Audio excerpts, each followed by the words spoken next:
Estimados amigos, sean nuevamente bienvenidos a un programa más, Prevención, Salud y Vida, que será transmitido cada 15 días los miércoles a las 8 de la noche, con invitados nacionales y extranjeros, con gran experiencia y formación en diferentes temas que trataremos. Agradecemos el espacio brindado por La Mirilla, una radio joven, nueva, creada con el objetivo de servir y brindar información real y de calidad a sus seguidores, que ha tenido un crecimiento activo estas últimas semanas, rodeado de gente empeñosa, luchadora, trabajadora y con muchas ganas de servir a la sociedad. En esta ocasión estaremos hablando de la ansiedad, depresión, trastornos alimenticios y con un tratamiento en base a la estimulación cerebral no invasiva utilizada por profesionales preparados.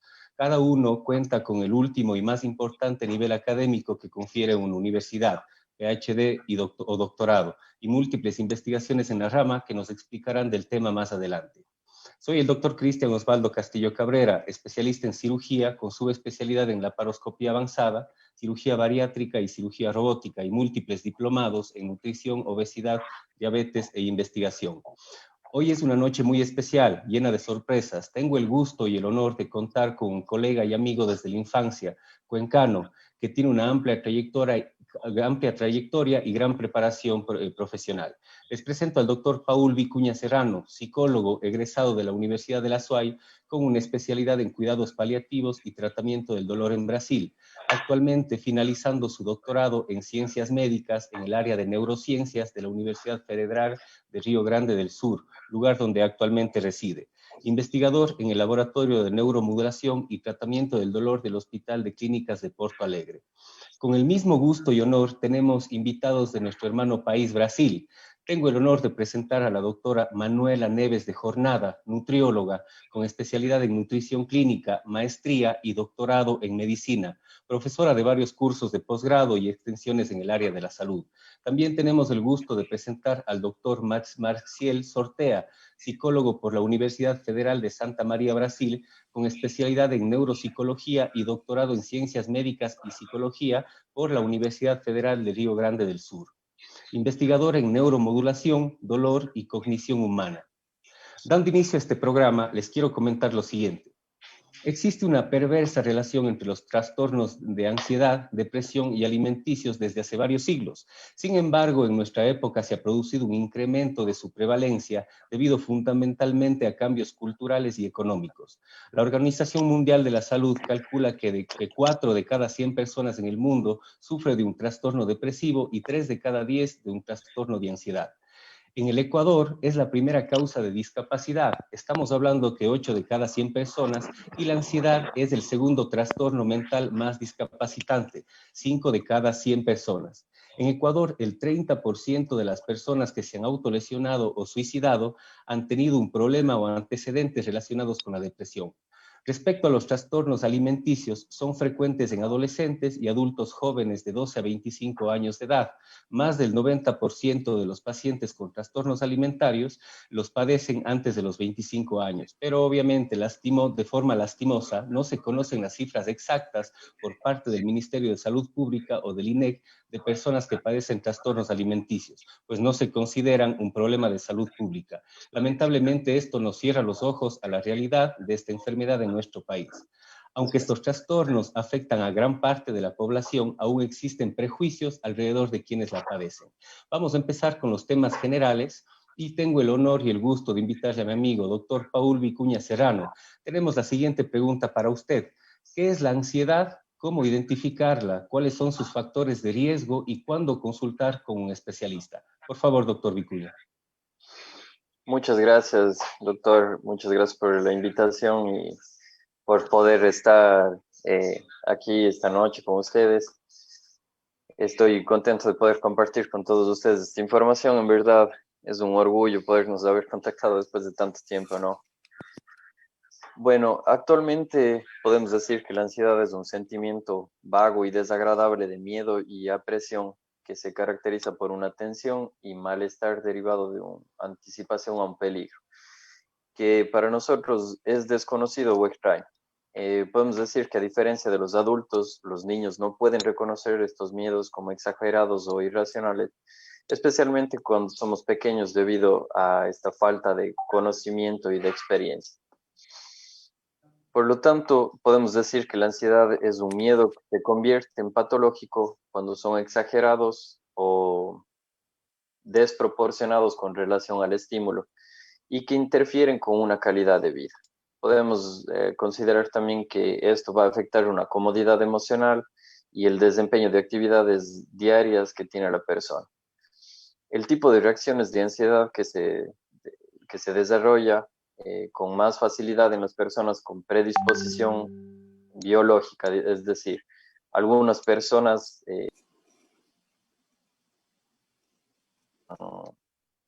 con ansiedad pueden tener estas afecciones a lo largo de su vida. Consideraríamos como trastorno cuando los síntomas son primarios, es decir, que no se derivan de otras condiciones psiquiátricas como depresión, psicosis, como trastornos de desarrollo, etc. Y es frecuente que estos síntomas se puedan presentar en trastornos psiquiátricos al mismo tiempo, por lo cual no es simple que nosotros podamos decir que, vamos a decir, el diagnóstico puede ser solamente de ansiedad porque tenemos una comorbidad con otra enfermedad, entonces podemos Doctor tener Vicuña, lo mismo al mismo tiempo. Doctor Vicuña, creo que hay un problema técnico en este momento. Vamos a interrumpir por 2 minutos para poder realizar correctamente la presentación. Vamos a pasar ahora a una propaganda, a una promoción y continuamos en breve.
Paul, ¿estás?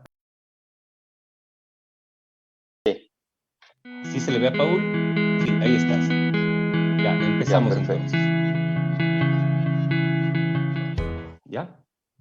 ¿Me Ahí dices? sí me escuchan, ¿no? Ya, vamos entonces.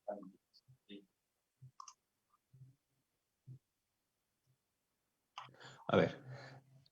Mil disculpas, queridos radioescuchas, un poco de errores técnicos, pues siempre tratamos de buscar una solución y lo mejor para ustedes. Queremos repetir el tema del doctor Paul Vicuña Serrano, ¿qué es la ansiedad? ¿Cómo identificarla? ¿Cuáles son sus factores de riesgo? ¿Y cuándo consultar con un especialista? Doctor Vicuña, por favor. Perfecto. Comienzo de nuevo, no sé si me escucharon ya la primera parte. Estaba relatando que la ansiedad es un sentimiento desagradable de miedo y aprensión que se caracteriza por una tensión y malestar ante la anticipación de un peligro, que es algo que puede ser desconocido para nosotros. Les estaba comentando que a diferencia de los adultos, los niños pueden reconocer sus miedos como exagerados o irracionales, especialmente como cuando somos pequeños por desconocimiento o inexperiencia. Para considerar como un trastorno, cuando los síntomas son primarios, es decir, que no son derivados de otras condiciones psiquiátricas como depresión, psicosis o trastornos de desarrollo, es frecuente que estos síntomas se presenten en otros trastornos psiquiátricos al mismo tiempo, por lo cual podemos decir que ese paciente presenta más de un diagnóstico al mismo tiempo. Como Cristian estaba mencionando al inicio, los trastornos de ansiedad son cuadros psiquiátricos más comunes en niños, tanto en niños como en adultos, y que tienen una prevalencia estimada durante un periodo de vida de entre 9 y 15% respectivamente, es decir, es alto, y probablemente todos a lo largo de nuestra vida vamos a experimentar en alguna circunstancia este proceso de ansiedad. Una manera práctica de diferenciar la ansiedad normal de la ansiedad patológica es básicamente evaluar si la reacción ansiosa es de corta duración, es autolimitada, es decir, que yo tengo control sobre esta ansiedad y relacionada a un estímulo del momento o no. Esa sería una forma en la que podríamos identificar esta ansiedad.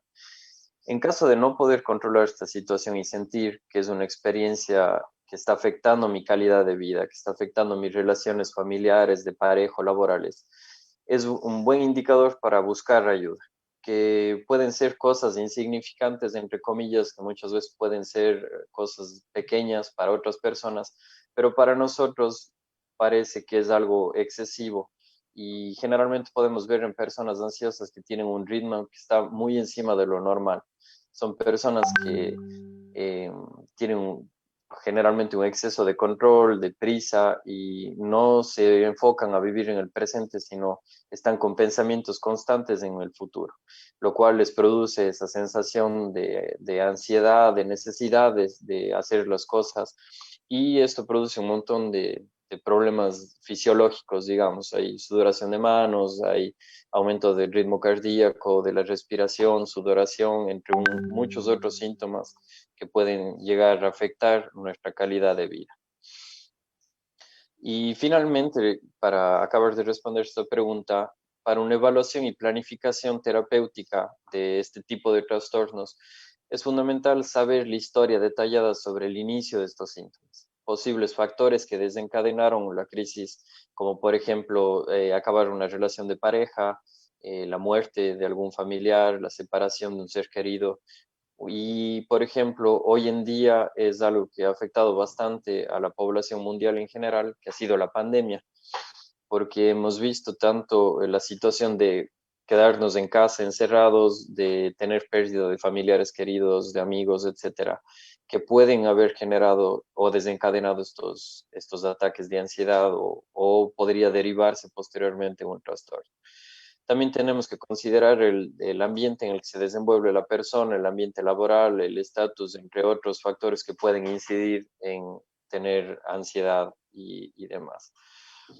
Lo ideal es realizar una terapia multidisciplinar y multimodal que se trabaje desde varios aspectos, en la que podamos trabajar con un entorno, con los padres o pareja, y con la persona en sí, con una terapia cognitivo-comportamental, psicoterapia dinámica, También el uso de fármacos es ideal para poder controlar cuando estas crisis se salen de las manos, y también trabajamos con intervenciones familiares.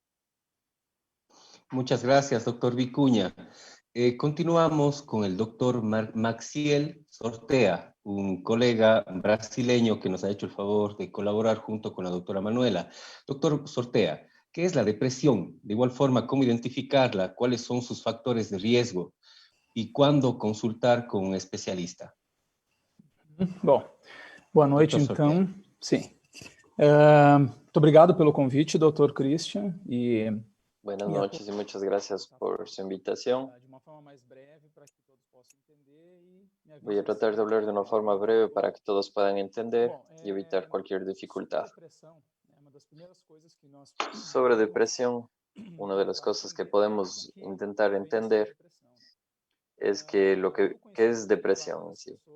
En el conocimiento popular, esta pessoa está deprimida, no sentido de atrelá-la a uma tristeza, a uma melancolia, vemos que es una tristeza, una melancolía, pero no sabemos qué es. La tristeza en sí es un sentimiento natural tem emoções como tristeza, medo. que las personas sentimos como tristeza o miedo, y la tristeza en sí no se considera como una preocupación clínica, médica o clínica. Entonces, la pregunta es si este estado de tristeza dura durante varios tiempo, podríamos tener un cuadro de depresión. La respuesta puede ser sí o no.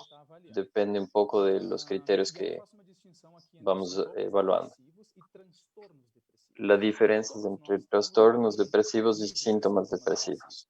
Todos tenemos un poco de síntomas depresivos, pero para encuadrarse como un trastorno depresivo en sí, nosotros tenemos que tener una evaluación clínica más profunda que nos permita realmente diagnosticar. ¿Cómo se da el diagnóstico de trastornos depresivos? Básicamente, para que podamos entender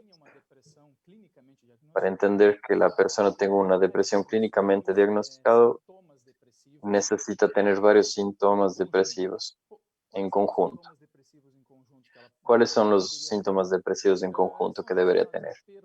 Están relacionados a pérdida o ganancia excesiva de peso, a mala calidad de sueño, agitación o retraso psicomotor, que es una persona que tiene una lentitud, fatiga, cansancio, sentimiento de culpa excesiva, una dificultad de pensar, de planear, pequeñas cosas del día a día, y obviamente pensamientos relacionados a la muerte. Si las personas se encuentran con este síntoma, podemos ir hacia la pregunta de especificación.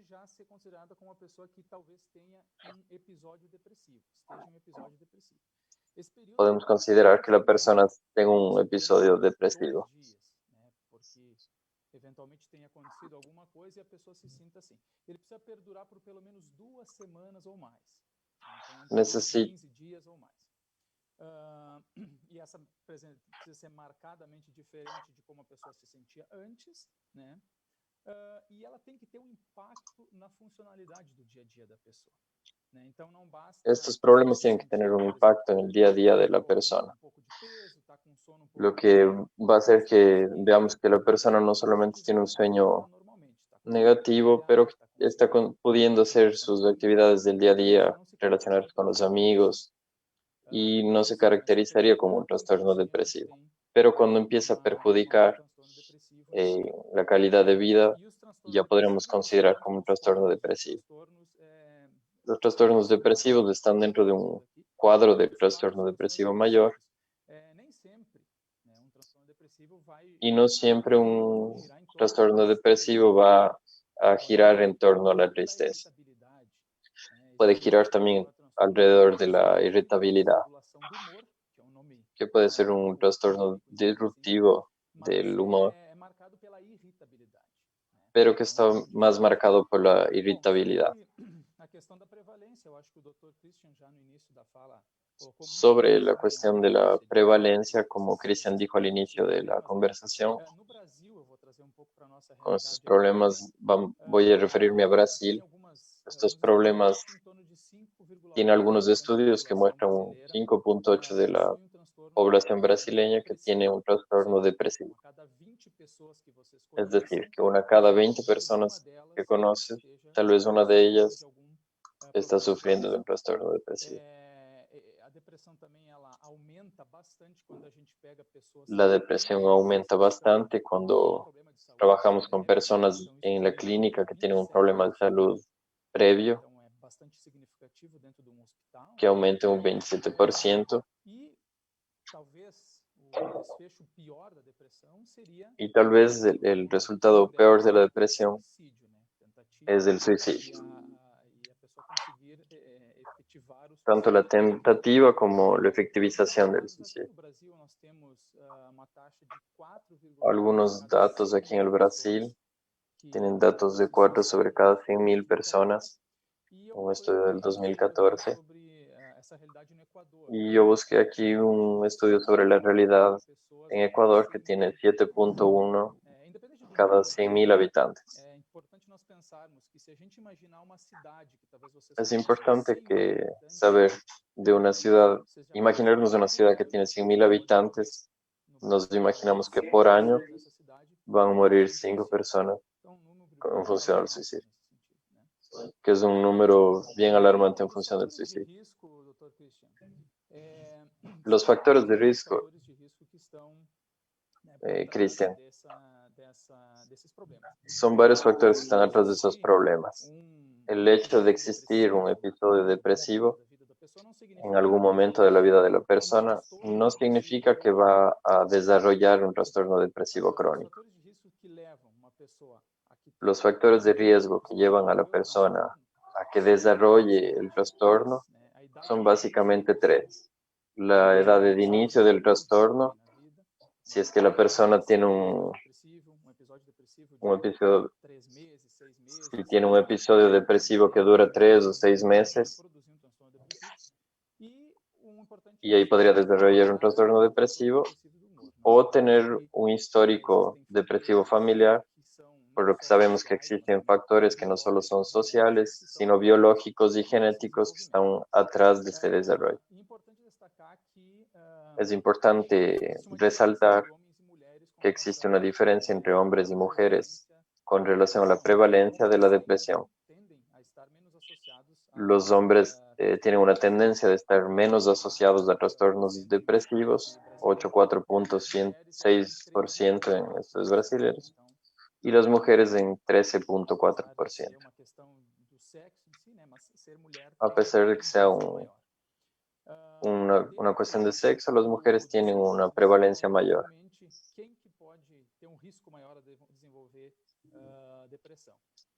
Quien tiene un mayor riesgo de desarrollar un trastorno de depresión son personas que son sedentarias, hombres que tienen un estrés superior, y en relación a las mujeres hay factores más plurales que dependen de un nivel socioeconómico básico, uso de alcohol, un nivel educativo básico, el sedentarismo, otros trastornos mentales, y todos estos son factores de riesgo para desarrollar la depresión en mujeres.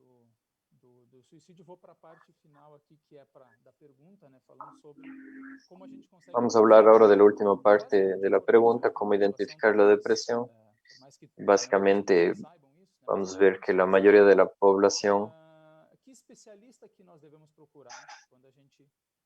que siente un problema como la depresión puede buscar un especialista que nos ayude a identificar estos factores. Entonces, básicamente los profesionales principales son psiquiatras, médicos y el psicólogo. Pero también otros profesionales pueden ser buscados para trabajar y mejorar el diagnóstico de la depresión, considerando básicamente si la depresión está en un sistema de salud público, lo que puede ser un poco más complejo de encontrar una consulta con el psiquiatra o psicólogo. pero es importante destacar que las principales señales son la cuestión de tener problemas en la escuela, en el trabajo, aislamiento social, niveles de tristeza social, de desesperanza por periodos largos de tiempo, de más de 2 semanas. Esta diferencia bien marcada en el humor y que no tenga un motivo obvio para estar de esta manera. No perdió un familiar querido, no está en luto o alguna otra situación que podría estar involucrada en esto. Básicamente con esto podríamos tener una idea de cuál es la clasificación del síntoma depresivo. Y esta es una forma de poder identificar este tipo de situaciones. Doctor Sortea, excelente su presentación, pero no te voy a dejar ir, doctor Sortea. ¿Tú qué nos puedes decir acerca de la depresión y el dolor? Porque muchas de las veces las personas relacionan íntimamente este tipo de problemas. Depresión y dolor, doctor Sortea. Perfeito. Sim, realmente as pessoas relacionam, né? E é algo que Realmente las personas relacionan y es algo que hace sentido adentro del contexto de la clínica, tanto en la parte de la depresión como de dolor. Eso es lo que se llama de comorbidad. Cuando hay un trastorno, algún problema, una enfermedad y eso genera otra enfermedad. Para entender, vamos a explicar qué es el dolor crónico, que es muy diferente de solamente la percepción de dolor o un síntoma de dolor que todos tenemos en algún momento de la vida, pero el dolor crónico es lo que realmente preocupa a los clínicos. Son sentimientos dolorosos que son persistentes, que tienen una duración que es arriba de los 3 meses. Personas que tienen dolores recurrentes que son de 4 o 5 meses o más, consideramos que tiene dolor crónico. En Brasil, este tipo de dolor es de grande prevalencia y acaba afectando un 20% de la población en general, que puede darse por varias causas, en fin. Algunas pueden ser más físicas, otras pueden ser causas más somáticas o psicosomáticas. Y en general todas involucran una comorbidad con la depresión. Nosotros tenemos algunos estudios que muestran comorbidad en torno al 70% de las personas que tienen dolor crónico también tienen trastornos de depresión y 60% que tienen síntomas de depresión, que realmente es algo grave. Pero en fin, ustedes pueden pensar una persona que siente dolor crónica por 4 o 5 meses continuos, realmente debe estar muy triste, muy desesperanzada con relación al dolor, porque la desesperanza de no poder ver una luz al final del túnel, una solución, es un típico síntoma de depresión. La verdad, lo que sucede aquí es que en la neurociencia que nosotros estudiamos y lo que entendemos es uno de los factores que son bidireccionales. Tanto el dolor crónico que puede generar un trastorno depresivo, como el trastorno depresivo puede generar el dolor crónico. Tenemos una hipótesis que es un mecanismo neurofisiológico detrás de la depresión, que es una respuesta inflamatoria exagerada, que normalmente personas que tienen una depresión más severa o moderada, que son diferentes niveles de depresión, pueden tener una respuesta inflamatoria o inflamación en forma general, un sistema como todo, que puede hacer que tenga menor tolerancia al dolor. Entonces la persona va a demostrar que tiene mostrar un estímulo a estímulos que no son dolorosos como estar sentado, porque la tolerancia de estas personas es menor con relación al dolor en este sentido. También hay un vínculo a este dolor que tiene que ver con los mecanismos neurofisiológicos, que tiene que ver con la norepinefrina, serotonina, que también están asociados tanto a la depresión como al dolor crónico. Normalmente son enfermedades que se dan juntas y que prevalecen en algunos casos. Doctor, hemos relacionado la depresión y el dolor. Y la ansiedad y la depresión pueden estar juntas. ¿Una persona puede tener los dos trastornos a la vez?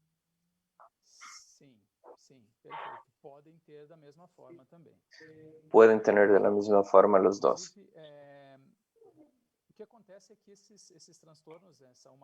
Inclusive lo que sucede es que son marcados por síntomas distintos, normalmente en el diagnóstico que se da al paciente, o que el clínico busca diferenciar entre ellos, pero sabemos que también son situaciones clínicas y síntomas que al uno puede llevar al otro a que se desarrolle, principalmente con relación a la depresión y la ansiedad, en lo que algunos hablan de un ciclo vicioso.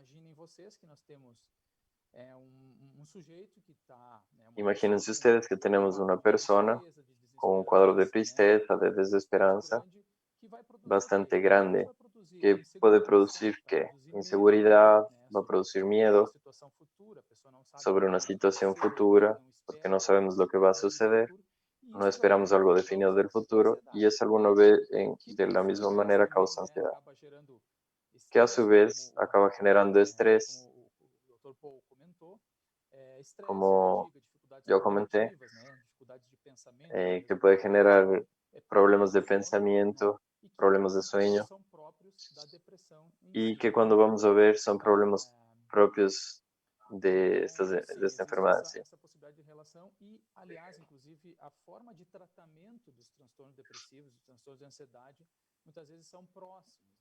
Por lo que podemos ver que en el futuro los procesos de tratamiento de ansiedad y depresión son parecidos.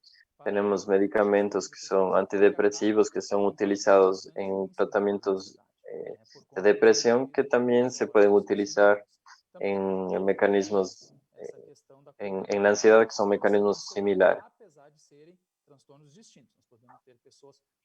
A pesar de que son trastornos distintos, podemos ver que tienen un vínculo entre los dos. No sé si me expliqué o se explicó bien, Cristian, para explicar mejor eso. Excelente, doctor Maxiel. Wow, es una noche increíble el día de hoy con todos ustedes. Doctor Paul Vicuña Serrano, ¿la ansiedad y la depresión alteran la memoria, la atención y el aprendizaje?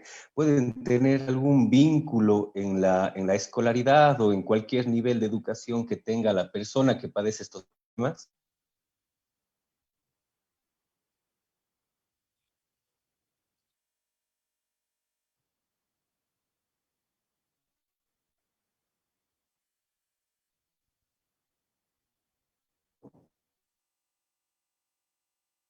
Ante nuestro desempeño laboral, en nuestro estudio o actividades comunes de la vida diaria.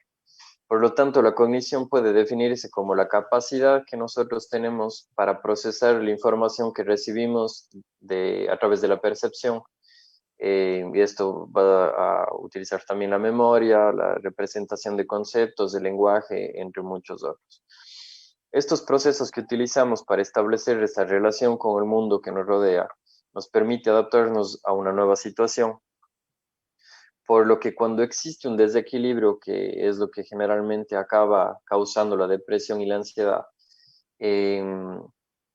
tenemos una afección en esta capacidad que tenemos de percibir la realidad. Con lo que puede, por ejemplo, podemos hacer una referencia a una persona que utiliza lentes. Si yo salgo a la calle sin mis lentes, voy a perder mucho tiempo tratando de interpretar esta información que me llega y es borrosa. Voy a gastar tiempo, voy a gastar energía y toda mi atención va a quedarse enfocada en tratar de interpretar lo que estoy viendo. Esto genera un sesgo atencional, por lo que tanto en la depresión como en la ansiedad nosotros vamos a ver que hay estos sesgos. En la ansiedad nosotros nos vamos a enfocar básicamente en la urgencia de nuestros pensamientos, porque como conversamos vamos a tener miedo excesivo en algunas cosas. Quien haya tenido alguna vez un ataque de pánico, una crisis de ansiedad, va a saber muy bien que quedamos muy concentrados en estos problemas bien objetivos. Y eso lleva a que nosotros dejemos de lado a todo lo demás. Entonces, si nosotros, por ejemplo, estamos estudiando, estamos trabajando, pero a la vez estoy con miedo de salir a la calle, estoy con una fobia excesiva, por ejemplo, de que salga por ahí una rata en mi casa, de que vea una araña o cosas así, que son esas fobias que generan ansiedad en las personas. Entonces no me voy a concentrar en lo que realmente tengo que hacer, sino voy a estar con mi atención en otro lugar. Y por otro lado, cuando nosotros hablamos de la depresión, que es lo que nos estaba comentando Max, nuestro sistema está deprimido. Estamos desinteresados, tenemos fatiga, tenemos varios síntomas que van a mantener la actividad cerebral más baja de lo normal, por lo que va a disminuir mi eficiencia y yo no voy a estar con capacidad de concentrarme en algo.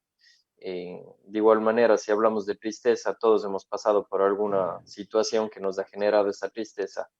No tenemos esa capacidad de controlar estas emociones para enfocarnos en trabajar, en estudiar y demás. Tanto así que muchas veces, inclusive cuando tenemos un episodio de luto, nosotros en el ámbito laboral o en la escuela, es mejor aislarse un tiempo hasta que la persona se reponga de esta tristeza. Ahí es, como mencionaba Max, que cuando este proceso se prolonga, se convierte en un trastorno y ahí ya estamos hablando de otra cosa. Perfecto. Doctor Vicuña, el doctor Sortea nos habló de la depresión y el suicidio. ¿Qué opinión o qué nos podría usted aportar sobre si le unimos a la ansiedad, a la depresión y al suicidio como lo hemos estado haciendo hasta este momento? Correcto, Max ya nos habló bastante, ya hizo su parte de investigación en cuanto a los suicidios en Ecuador y en Brasil.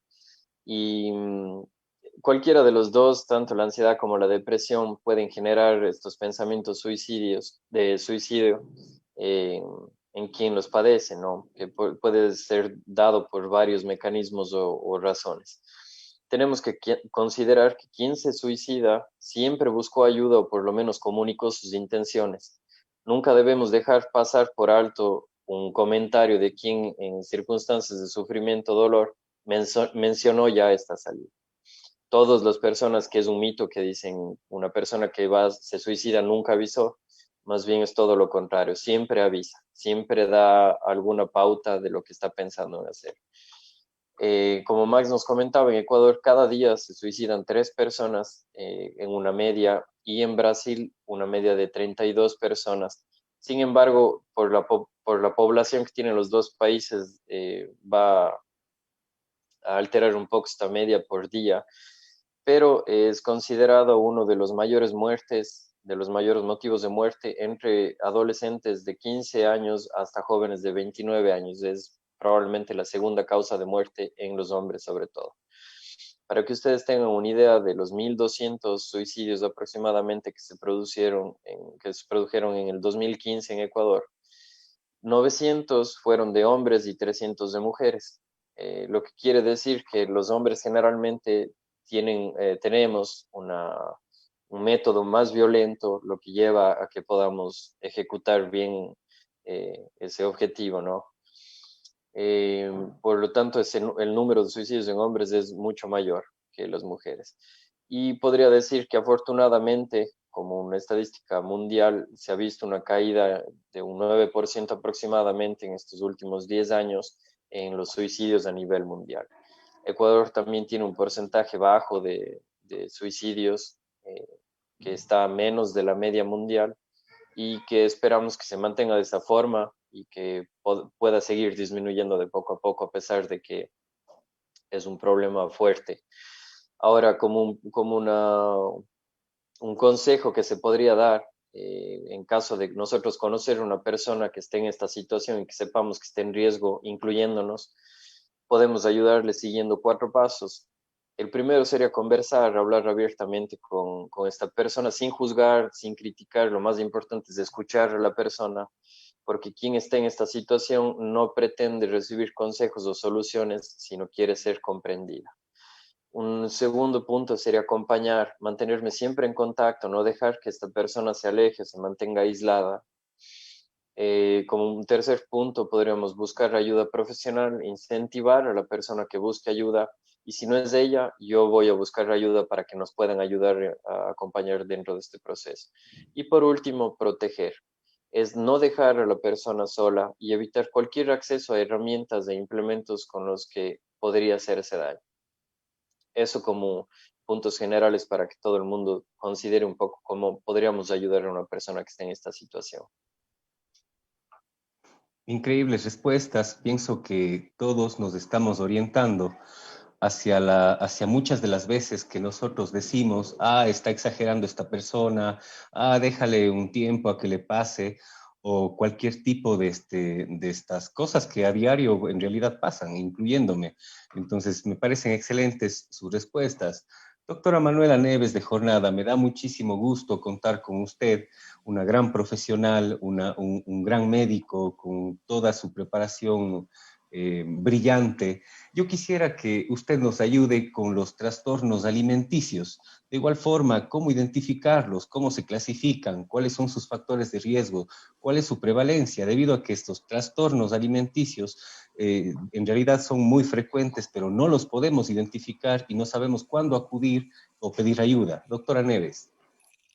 Boa noite, muito obrigada pelo convite, Dr. Christian, agradeço, né, essa oportunidade. Buenas noches, muchas gracias por la invitación, Dr. Christian.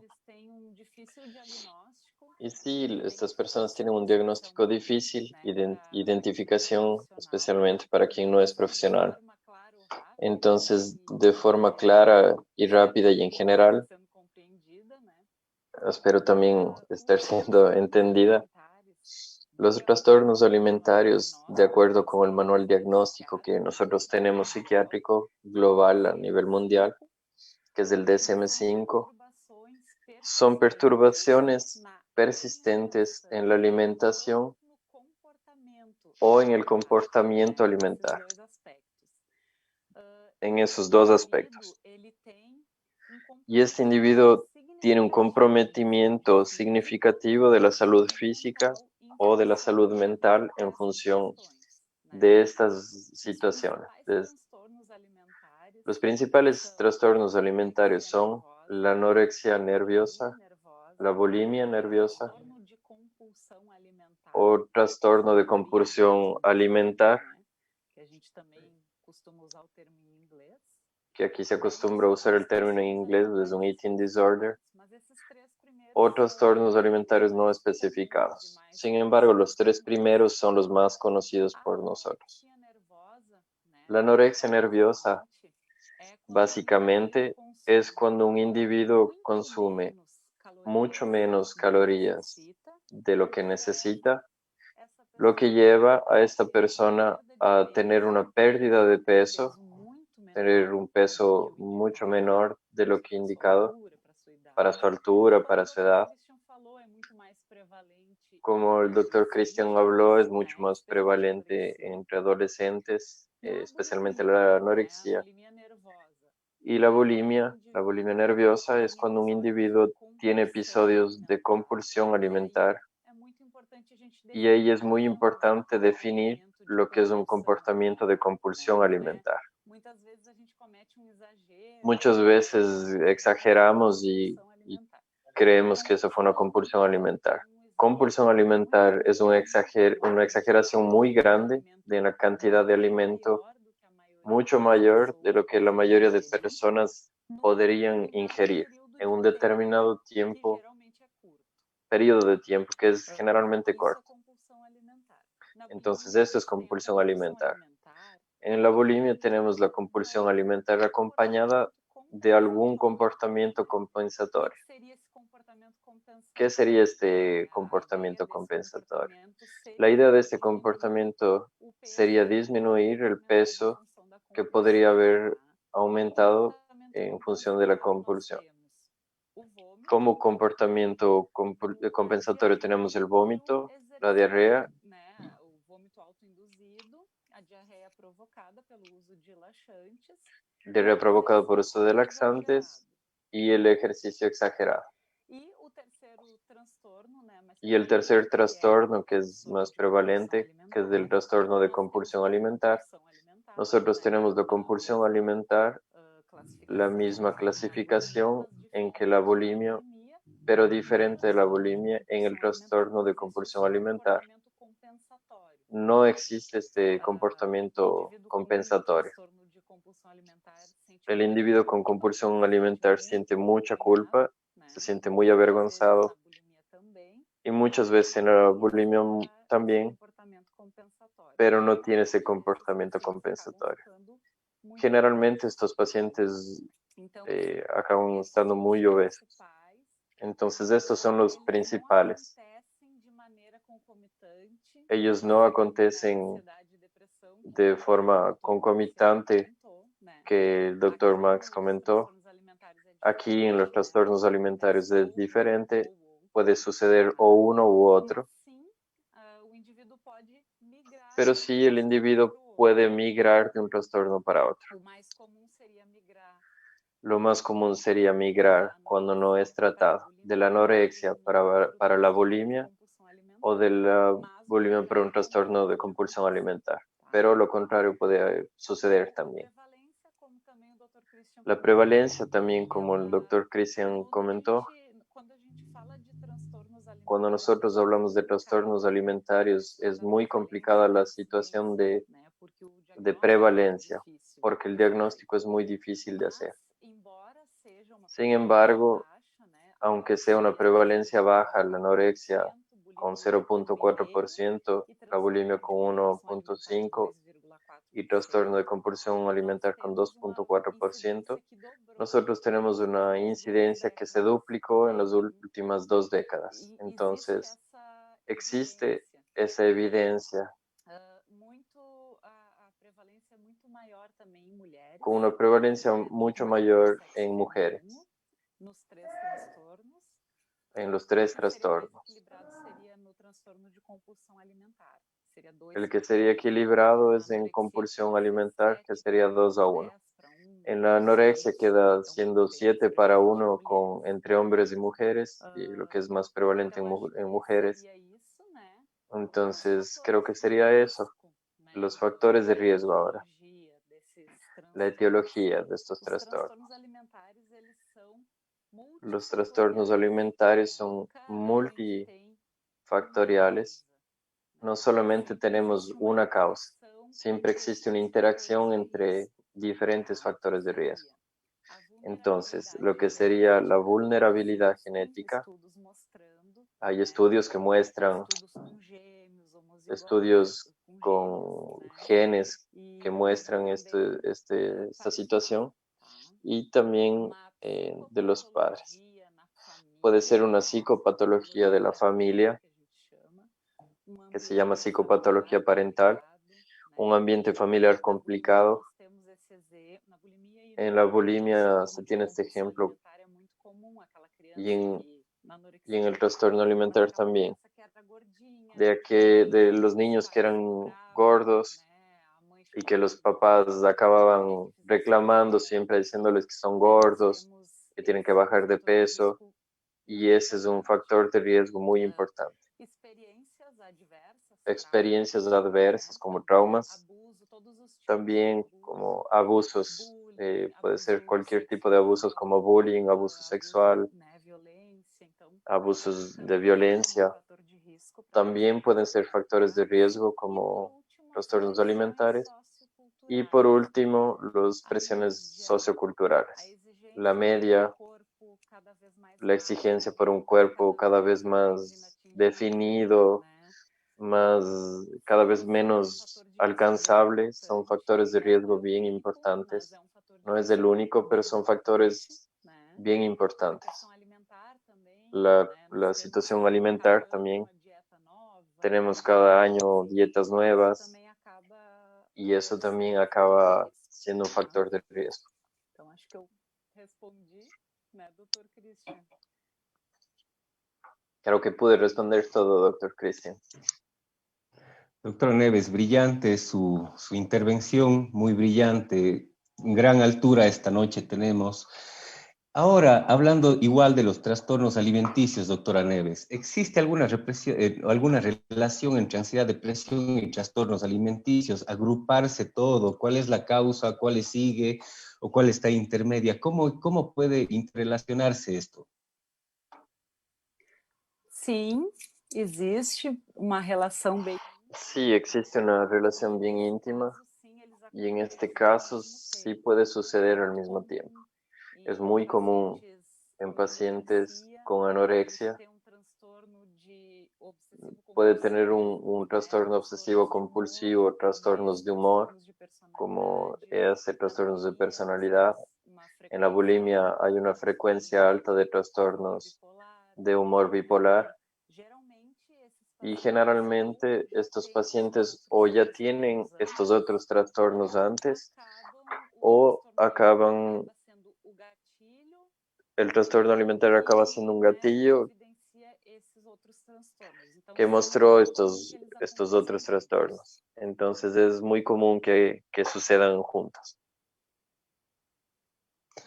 Wow. En realidad, unas intervenciones espectaculares de todos.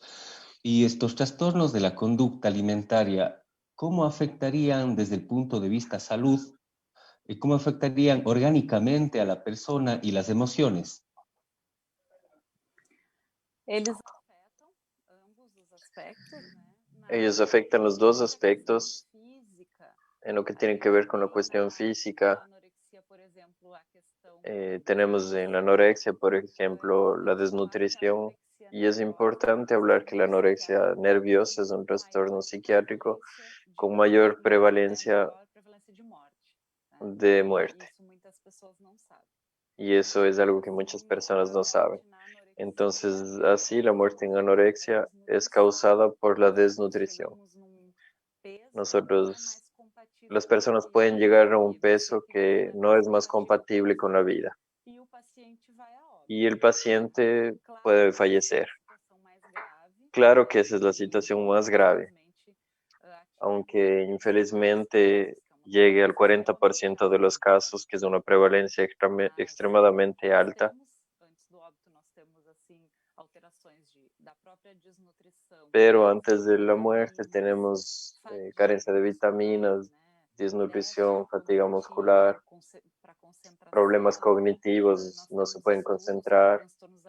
Hay estudios con trastornos alimentarios con reducción de sustancia gris en el cerebro y tenemos todas esas alteraciones que son propias de la desnutrición. Puede haber arritmia cardíaca, desequilibrio electrolítico. En la bulimia por la función del vómito puede dar eso. Puede haber esofagitis, pérdida de motricidad intestinal por uso de laxantes. Y en cuestión de salud mental, trastornos depresivos y ansiosos, como ya lo mencioné, trastornos de humor, y suicidio, que es bastante común, con la prevalencia de 50% de trastornos depresivos y ansiosos. Entonces, también tenemos muchas complicaciones. Bueno, ¿y qué les puedo decir a ustedes?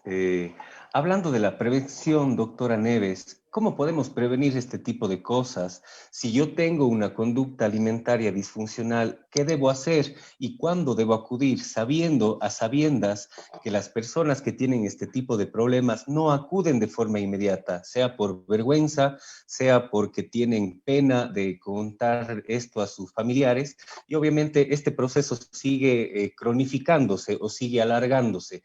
¿Cómo puedo prevenir esto y cuándo tengo que acudir al especialista?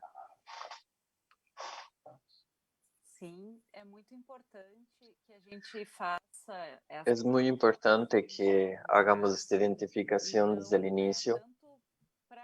Entonces, tanto como para mí como para los demás, comenzamos a identificar las señales de una situación disfuncional con la comida.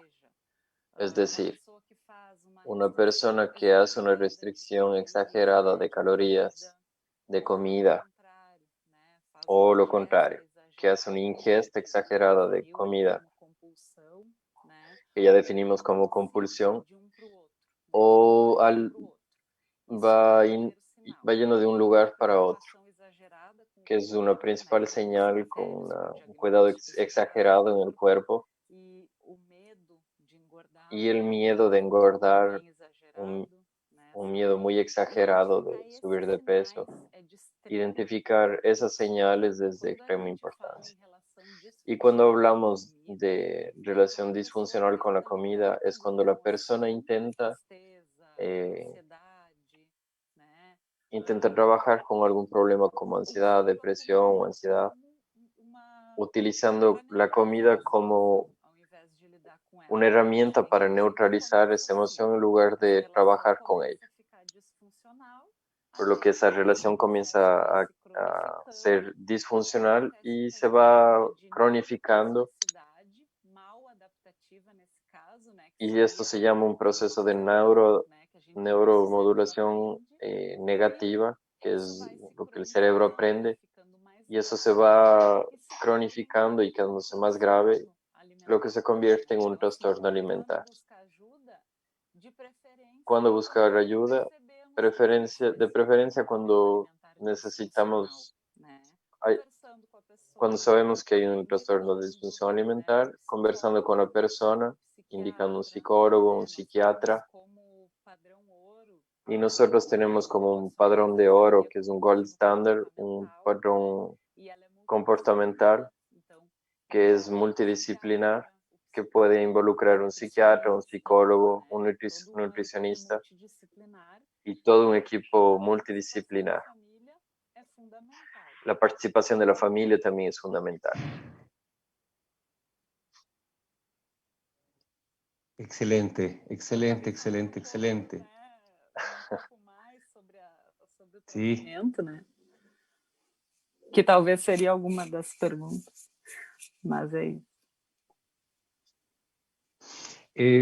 Continuamos con la prevención. Hablamos ya de la prevención, como cuándo acudir a un especialista, algo que es muy importante y muchas de las personas no conocemos y no sabemos. Ahora vamos a enfocarnos un poco más a los doctorados que nuestros invitados tienen. Vamos a abrir el panorama de tratamientos con el doctor Maxiel Sortea. Doctor Maxiel, ¿qué tratamientos existen para la ansiedad y depresión desde su punto de vista y ampliando y dejando el panorama abierto para lo que es la neuromodulación y todo lo que ustedes manejan dentro de su doctorado? Perfeito, doutor. Classicamente, né, os tratamentos para depressão... Clásicamente, los tratamientos para depresión y ansiedad son un desafío muchas veces, desde el punto de vista profesional. Desde el punto de vista de los profesionales de la salud, es muy complejo tratar estos trastornos. Como ya vimos, la cuestión de comorbidades de las enfermedades.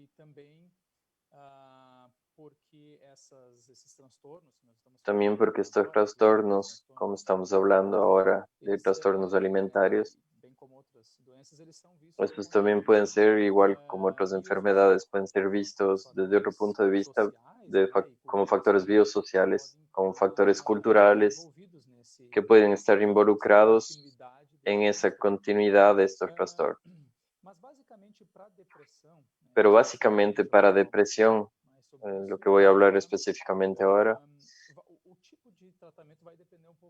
el tipo de tratamiento va a depender bastante de la severidad de la depresión, que depende de la recurrencia. Si es que hubo un tratamiento, si las personas son receptivas al tratamiento y si estos síntomas persisten o tienen recaídas. Desde un punto de vista más leve, con síntomas no tan intensos, que son de un nivel leve, una psicoterapia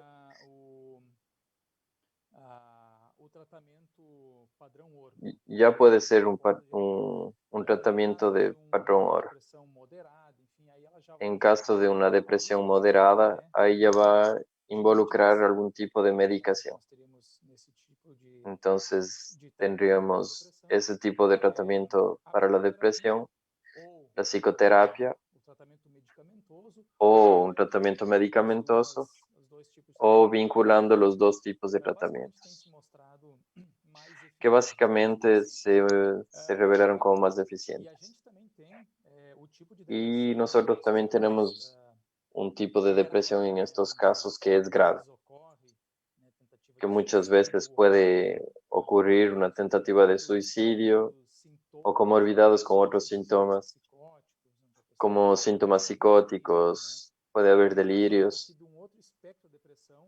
o como estamos hablando de otro espectro de depresión, que muchas veces tiene una dificultad funcional. Muchas veces la medicación y la psicoterapia no son suficientes para revertir el cuadro. Tenemos otro tipo de técnicas que muchas veces, en la que puede entrar muchas veces la neuromodulación como una posibilidad para intervenir. Desde el punto de vista de lo que ya se aprobó, nosotros entramos con la neuromodulación. Considerando el punto de vista de la investigación en donde nosotros actuamos, la neuromodulación acaba entrando en otros niveles que solamente los síntomas depresivos o más graves. Voy a hablar solo un poco sobre qué es un trastorno depresivo para definir los tratamientos. Los antidepresivos no existieron siempre, existen desde hace un poco tiempo, desde la época de los 50 del siglo pasado. Y hay varias clases diferentes de antidepresivos, con varios nombres y varias clases. Pero la mayoría parte de ellos van a actuar en 3 neurotransmisores, que son hormonas u otros elementos que van a auxiliar con que podamos tener una buena conexión entre las neuronas de nuestro cerebro. Básicamente son 3 en los que los antidepresivos actúan. En la serotonina, que está involucrada en el sueño, en el apetito, la dopamina, que es un neurotransmisor que tiene que ver con el aprendizaje, con la memoria, con la atención, dependiendo de los niveles de dopamina, y la noradrenalina,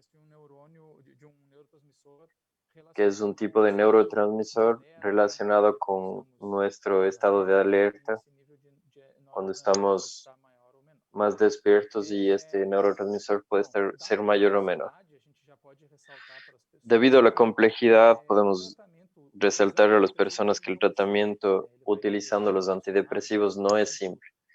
Va a necesitar un profesional competente y especializado para saber cuál es la mejor opción. Yo digo esto porque muchas veces tenemos la visión de que el antidepresivo va a funcionar inmediatamente, como otro medicamento para el dolor, como paracetamol o alguna medicación que actúa en 30 minutos. Los antidepresivos no, tienen un periodo largo para comenzar a hacer un efecto. Generalmente alrededor de un mes hasta 2 meses, dependiendo del medicamento y el efecto que va a tener en la persona, hasta que podamos ver que hay un efecto.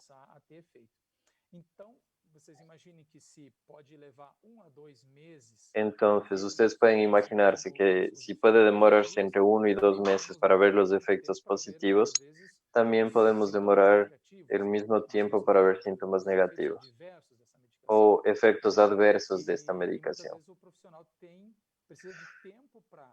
Muchas veces el profesional necesita de tiempo para ajustar la medicación, para ajustar la dosis, el tipo de medicación, qué tipo de familia es más adecuada.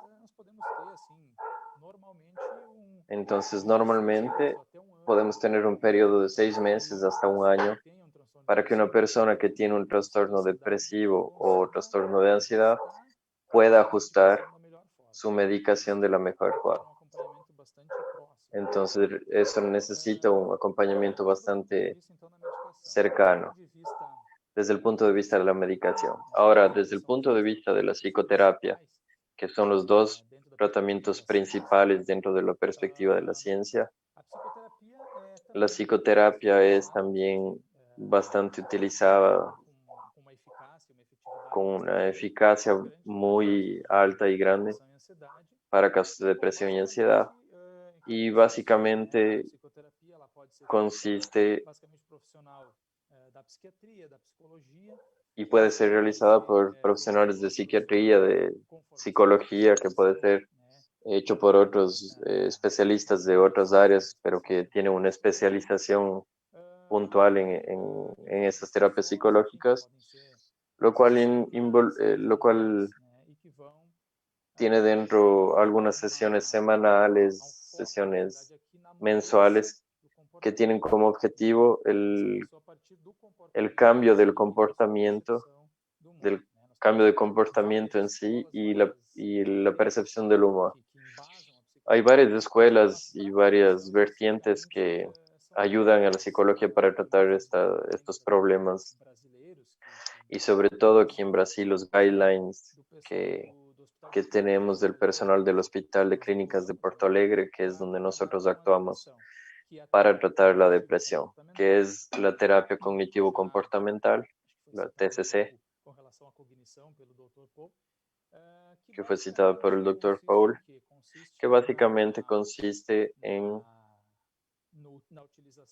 la utilización del encuentro personal entre terapeuta y paciente con el objetivo de entender qué estructura cognitiva, qué forma de pensamiento, qué formas de respuesta tenemos de interpretación del mundo, a fin de poder, en formas de cómo reacciona el paciente al ambiente,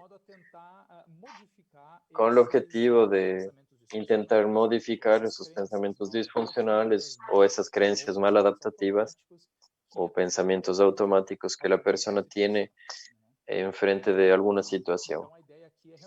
Entonces, la idea aquí es realmente pensar en la interpretación que la persona da a esta situación.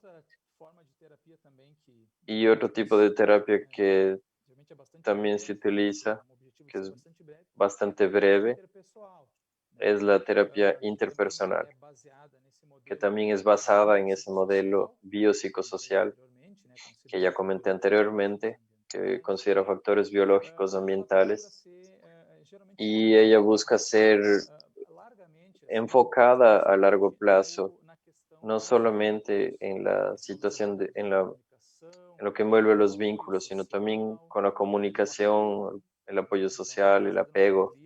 Entonces está basada en una teoría de un profesional de psicología,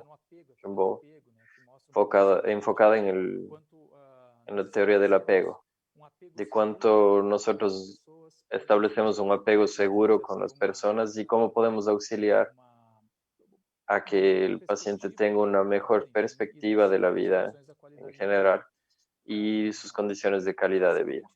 Entonces, básicamente en términos de psicoterapia, estos son los más utilizados. Y como yo dije antes, la combinación entre estas técnicas, tanto de medicación como en psicoterapia, puede ser una cosa más eficiente en la mayoría de los casos. Y desde el punto de vista entonces del uso de la neuromodulación, que yo creo que el Dr. Paul nos va a explicar un poco mejor, tenemos una técnica que ya se establece en Estados Unidos, que está establecida en Estados Unidos por la FDA, que es un sistema de aprobación y validación de técnicas terapéuticas, que es la estimulación magnética transcraniana, la cual puede ser utilizada en la clínica. aparte de 2 tratamientos para la depresión. Esta tiene su utilidad en sí. Entonces, desde el punto de vista de la ciencia para la depresión, tenemos estos 2 tipos de tratamientos, para trastornos depresivos específicamente y para la ansiedad. Brillante, muchas cosas nuevas que estamos escuchando de estas personas tan preparadas que pues han tenido el gusto de compartir con nosotros sus experiencias y sus conocimientos. Doctora Neves, ¿cuál es el tratamiento adecuado y terapia nutricional para los trastornos alimenticios? La terapia padrón oro también. La terapia de patrón oro es como Max habló ahora, es la terapia cognitivo-comportamental. Nosotros tenemos en todos los guidelines internacionales esta terapia como un patrón oro. Y en el caso de trastornos alimentares, es involucrar también al psicólogo, al psicoterapeuta, al psiquiatra, a los clínicos que tienen también algunas comorbidades clínicas, como ya comenté, involucra a un nutricionista. Y en general podemos decir que estos son los principales profesionales. Y también hay otros profesionales que pueden auxiliar en este tratamiento, que son profesionales de salud que pueden contribuir. La terapia entonces es multiprofesional. Estos profesionales se comunican, es fundamental tener esa comunicación entre profesionales, tener esa puerta abierta con un psicólogo y el nutricionista en general. Necesita la familia estar involucrada también.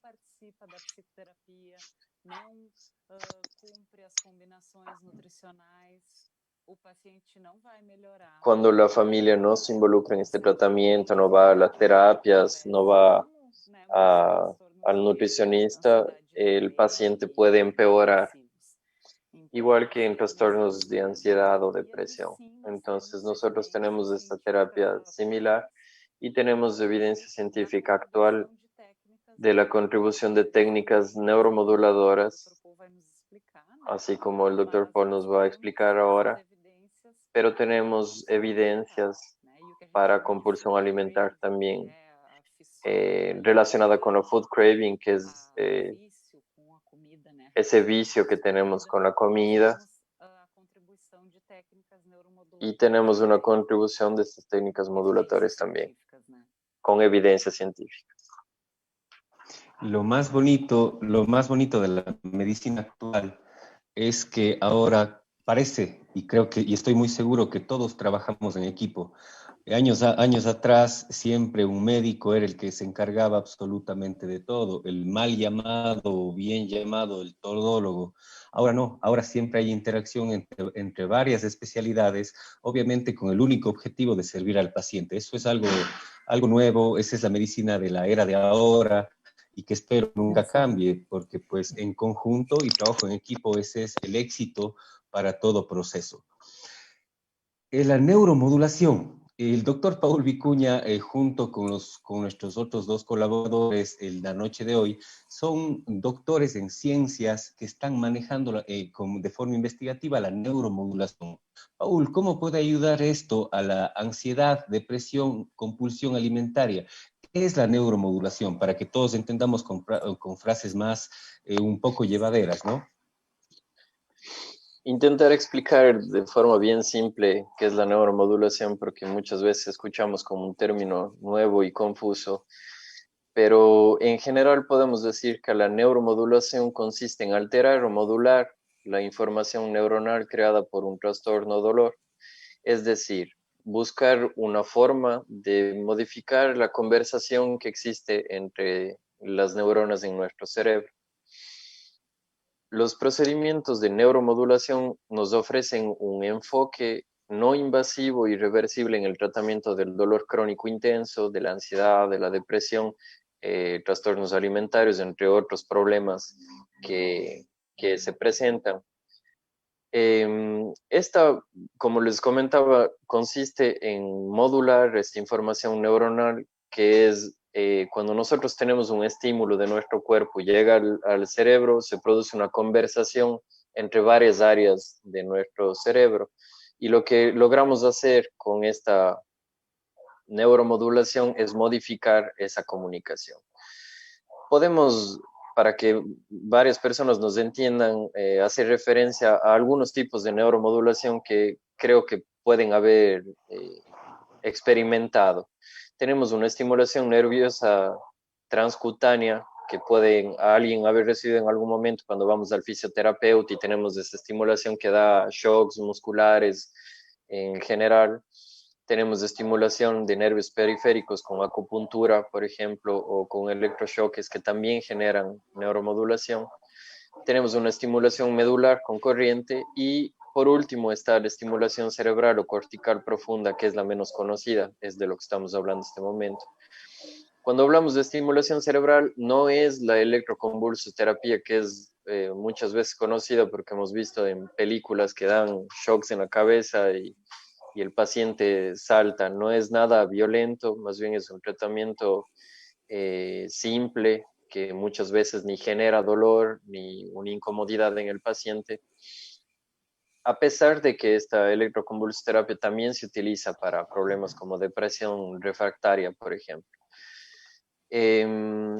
Esta estimulación que nosotros tenemos, que damos a nuestros pacientes, es con el objetivo de mejorar esta comunicación neuronal y básicamente, en palabras fáciles de entender, modificar la actividad que tienen dentro de nuestra cabeza.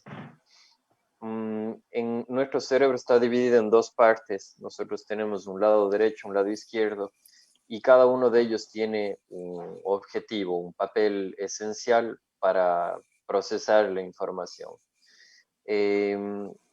Entonces, yo les podría decir, para comenzar a explicar lo que es la estimulación transcraniana de corriente continua, o TDCS, que lo que hacemos es modular el potencial de reposo de una neurona. ¿Qué es eso? Es permitir que las células de nuestro cerebro que están en reposo, dormidas, se queden un poco más casi despiertas, no despiertas. Es como que les dejamos a punto de despertarse para que cuando tengan un estímulo se pueda despertar más rápido toda esa área del cerebro que necesita estimulación.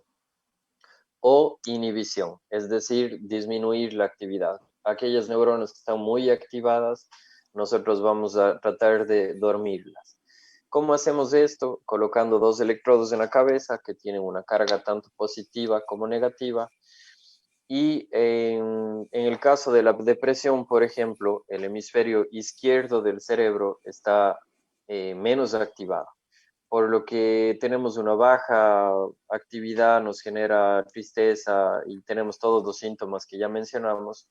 Y lo que vamos a hacer es tratar de activar esta área del cerebro con una carga positiva. Y lo que hacemos en cambio con la ansiedad, que es cuando el lado derecho del cerebro está demasiado activado, vamos a poner una carga negativa para tratar de calmar este hemisferio. Esto en palabras bien simples, porque si profundizamos es una complejidad bastante amplia lo que acabamos estudiando nosotros. Y con respecto a la estimulación magnética transcraniana, o TMS, que es lo que estaba comentando el doctor Max, es una estimulación que se realiza con una bobina sobre la cabeza que genera un campo electromagnético que es capaz de generar una corriente en nuestras células nerviosas. Eso permite activar a voluntad varias áreas del cerebro que podríamos nosotros tener como objetivo para tratar un paciente. Por ejemplo, un paciente que perdió su brazo y todavía lo sigue sintiendo, como en el dolor de miembro fantasma, tiene un problema de organización, vamos a decir, en un área que se encarga del procesamiento de esa información de los brazos, por ejemplo. Entonces, lo que nosotros hacemos es estimular esa área con el objetivo de reorganizar la información y permitir que la persona que sentía esa falta de un brazo ya no la sienta más. De igual manera con una pierna o etcétera, si hablamos de una amputación, o en un sinnúmero de casos que nos puede ayudar a reducir el dolor de una forma rápida, tratar pacientes que tienen ansiedad, depresión, trastornos obsesivos compulsivos, trastornos alimentarios y en general. Lo que nos ayuda la neuromodulación es tratar este tipo de problemas en corto tiempo, sin ser invasivos, es decir, que nosotros no lastimamos el tejido, no tenemos que abrir la piel para poder estimular, sino es totalmente externo la estimulación. Y lo mejor de todo es que carece de los síntomas secundarios. Cuando hablamos de fármacos, como decía Max, a veces puede demorarse entre 1 mes y 2 meses para nosotros empezar a sentir los efectos secundarios de una medicación.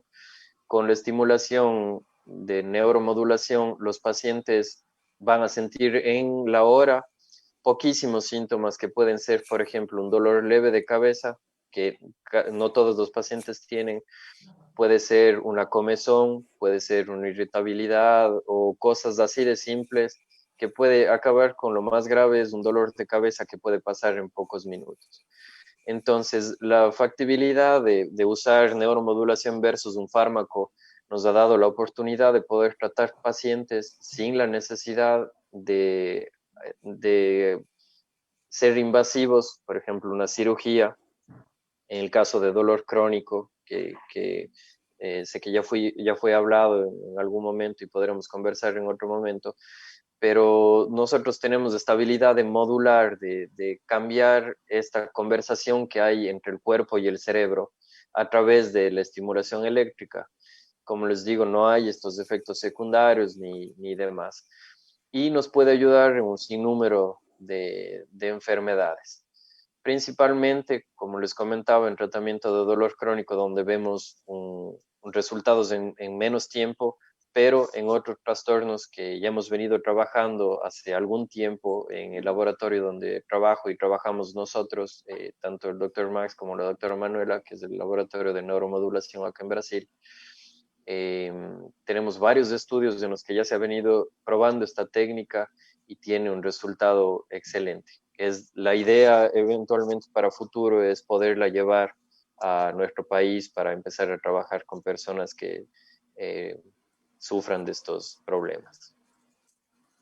Excelente. Bueno, profesionales que tienen la oportunidad de salir a prepararse, a salir a estudiar y poder representar a nuestro país en varios lugares de todo el mundo, ¿no? Muy interesante. Para cerrar el programa, vamos a tocar un tema muy sensible respecto a la familia. La familia es causante de todos los trastornos que hemos estado hablando. La familia es intermediaria, la familia puede ayudar. ¿Y cuál es el papel de la familia cuando ya el médico, cuando ya el paciente ha acudido al médico? O sea, la familia, ¿qué papel juega en este tipo de trastornos? Quisiera empezar con el doctor Sortea. ¿Qué opinión nos puede brindar sobre este tema de la familia? Bom, sim. Acho que todos aqui comentaram, né, a respeito da importância da família. Creo que todos aquí comentaron sobre la importancia de la familia. Una vez que entiendo que es una de las ideas de cualquier sistema de salud en cualquier país, que el paciente pueda ser atendido sobre su problema de salud, ser atendido y tratado, y que esto pueda ser prolongado a lo largo del tiempo y que el sistema de salud no sea solamente en forma general, esté muy lleno y que solo pueda depender del centro de salud o del hospital, en fin. Entonces, la familia tiene un papel fundamental en este sentido. La familia va a acoger al paciente, puede auxiliarlo tanto en las orientaciones médicas del profesional de salud, de psicólogo, de nutricionista, para mantener el tratamiento en cuanto está sucediendo tanto como pensando en el alta de este paciente. Imagino que la familia ve en ese sentido pensando dentro del sistema de salud. Y aquí creo que voy a hacer una referencia con la relación a la depresión y algunos tratamientos más recientes desde el punto de vista investigativo, desde el punto de vista de investigaciones con relación a esta cuestión del apoyo y el apoyo social, que involucra a los miembros de la familia muchas veces, porque generalmente, sobre todo los pacientes con depresión, pero igual puede ser para otros pacientes, él no necesita o él no quiere estar en terapia o que alguien le diga que él necesita resolver el problema. El paciente muchas veces necesita entender y percibir que alguien está junto con él para resolver el problema. Eso para pacientes con depresión es fundamental. Estar junto, estar aliado. Yo estoy aquí, vamos a pasar por esto juntos, vamos a resolver. Yo entiendo que esto es un punto fundamental para el éxito de un tratamiento de la naturaleza que sea este problema. Entonces, creo que el papel fundamental en esto es de la familia para apoyarlos. Doctora Neves, ¿cuál es la opinión que usted nos puede aportar?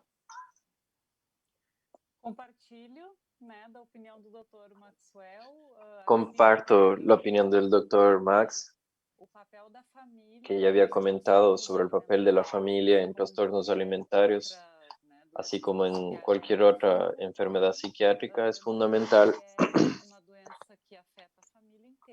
recordando que es una enfermedad que afecta a la familia entera, no solo a la persona que tiene un diagnóstico. Entonces, del papel de la familia de acoger, de cumplir los acuerdos hechos con los terapeutas para poder ayudar a esta persona, porque realmente, como el doctor Max habló, no nos sirve de mucho que la persona sea recordada que tiene que tratarse y que tiene que seguir un tratamiento. Entonces no va a ser efectivo en el tratamiento de la enfermedad hacerlo. Entonces el papel de la familia es participar activamente del tratamiento y apoyar y acoger a la persona. Es fundamental.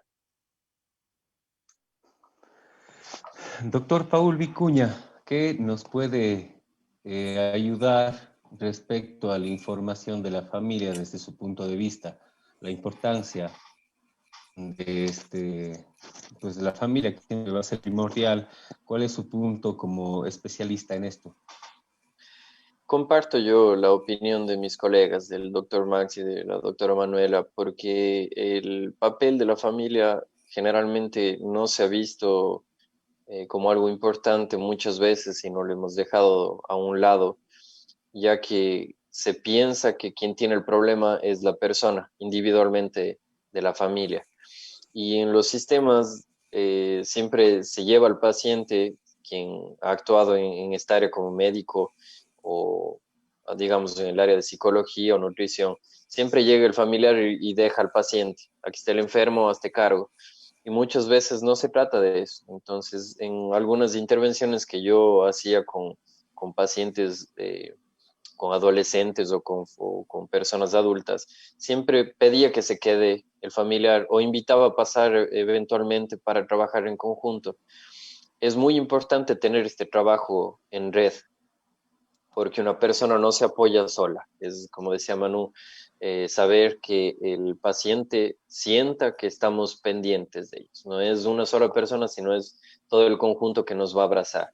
Y desde el inicio conversábamos también del enfoque y la importancia de tener un equipo multiprofesional.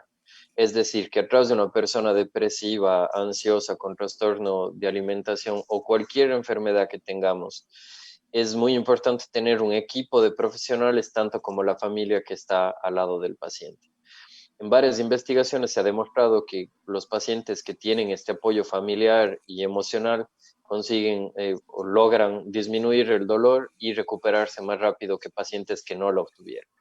Entonces, no se trata, en este caso, es muy importante resaltar que lo que estamos hablando esta noche está basado en ciencia, está basado en experimentación, está basado en estudios que han sido hechos y no es algo simplemente de boca para afuera, no es solamente la experiencia. Entonces, creo que eso sería más que suficiente para invitar a quienes tengan familiares o personas que se sientan en estas situaciones a ser apoyados, a ser escuchados y no criticados. En el caso de la ansiedad, cuando vemos una persona ansiosa, lo primero que hacemos es huir o bloquear esta información, tratar de salir, dejar a la persona con sus problemas. Es lo más común, porque no tenemos paciencia o tolerancia y demás. Entonces, es muy importante trabajar eso como familia para abarcar y entender que nuestro familiar está atravesando una situación difícil. No es por quitarnos paciencia o tolerancia. Entonces, seamos más empáticos, seamos más humanos, voy a decir, no solo como familia, sino como amigos, como colegas de trabajo, y seamos más sensibles a entender que esto representa un problema real en la sociedad y en nuestras familias, en nuestra vida en general. Pues excelentes presentaciones. Quisiera dejarles descansar, pero tenemos varias preguntas en el público. Por cuestiones de tiempo vamos a poder ayudarles al público con dos preguntas. Doctor Paul Vicuña, ¿cuánto tiempo contempla el tratamiento de la neuromodulación? Y preguntan si es doloroso. Bueno, ya nos explicaste que es no invasivo y que pues es asintomático, como todo lo mínimamente invasivo, pues que también tengo el gusto de manejar. ¿Cuánto tiempo contempla el tratamiento? ¿Cuántas sesiones necesita un paciente para sentirse bien, Paul? Generalmente lo que se establece como un tratamiento gold standard, que se llama, es un patrón de oro, son 10 sesiones para tratar cualquier situación. Sin embargo, dependiendo del problema, dependiendo de la evolución del paciente, podríamos proceder a combinar técnicas, que es muy interesante lo que hemos logrado hacer, por ejemplo, combinando técnicas de TDSS, que es el tratamiento de estimulación transcraniana de corriente continua, junto con hipnosis, junto con acupuntura, junto con terapia cognitivo-conductual, tanto como se puede hacer con estimulación magnética transcraniana. Entonces, la base son 10 sesiones, pero puede ir aumentando o puede disminuir, porque hemos tenido pacientes que hemos hecho pocas sesiones y el paciente se recuperó, que es una cosa muy, muy interesante de ver también dependiendo de los casos. Pero una media son 10 sesiones que hacemos. Dependiendo también el paciente, la sintomatología y la enfermedad que tenga el paciente, me imagino. Doctor Maxiel, le tenemos una pregunta para, por favor, ya despedirnos. Es algo que, por favor, quiero que me entiendan. Si la depresión genera dolor crónico, ¿el dolor es psicológico? Y si sería psicológico, ¿cómo deberíamos manejarlo? Então, a pergunta é se a depressão gera uma dor, se essa dor é psicológica e como deveria ser tratada, né? Bom, a primeira questão, acho, para responder é pensar o que é dor. La primera situación para responder es saber qué es dolor, porque desde el punto de vista de la definición del dolor, ella es siempre psicológica. Lo que nosotros no tenemos una señal como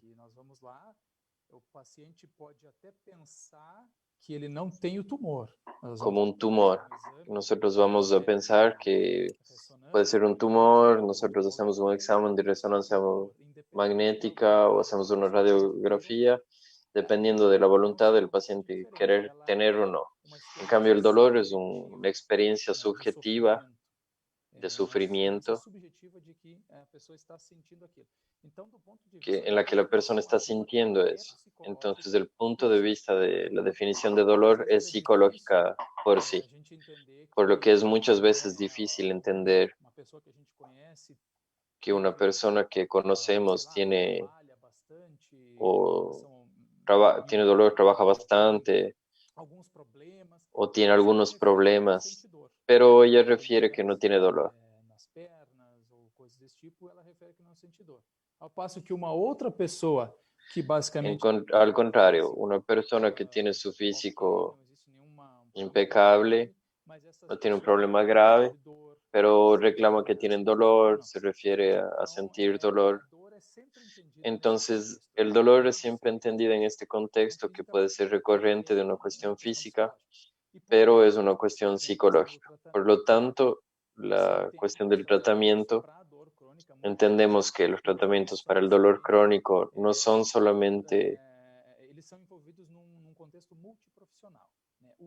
son involucradas en un contexto multiprofesional. Lo que buscamos es abordar el dolor crónico desde un punto de vista multiprofesional, ya sea atendiendo en la clínica o en el hospital con un equipo de profesionales que puede involucrar, además del médico, un psicólogo, un psiquiatra, muchas veces un enfermero. Es importante tener este equipo, un fisioterapeuta. Entonces el abordaje va a ser siempre multidisciplinar. Que espero que haya respondido esta pregunta. Estimados amigos, les agradezco nuevamente su tiempo, agradezco infinitamente a los ponentes, a los radioescuchas. Esperamos que la información brindada se comparta y genere un impacto de conciencia en todos los sectores. Les indagamos a indagar más sobre el tema. Les dejamos a continuación los contactos para que a través de correo electrónico o vía WhatsApp puedan reforzar sus dudas o inquietudes con nuestros ponentes. Un saludo muy cariñoso y hasta pronto. También quiero recordarles que de aquí en 15 días vamos a tener un programa muy interesante, muy bueno, como el día que tuvimos el día de hoy. Vamos a hablar sobre la cirugía de pérdida de peso, que muchas de las personas la llaman de esa forma, siendo originalmente la cirugía bariátrica y metabólica. Tenemos invitados de México y tenemos invitados de Ecuador. Estemos atentos, en 15 días a las 8 de la noche vamos a continuar con su programa. Un saludo muy cariñoso.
La Mirilla SE llega gracias al auspicio de Mille Cosmética Artesanal. Encuentra jabones, cosméticos y de baño, shampoos, sales de baño y exfoliantes naturales. Entrena con el mejor Johnny Shapiro, personal trainer. Sé parte de un plan de entrenamiento y dieta efectivo. Johnny Shapiro, personal trainer.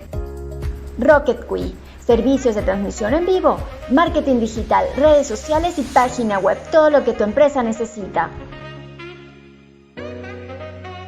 Confía en los mejores. Ordóñez y Ordóñez, firma de abogados desde 1873.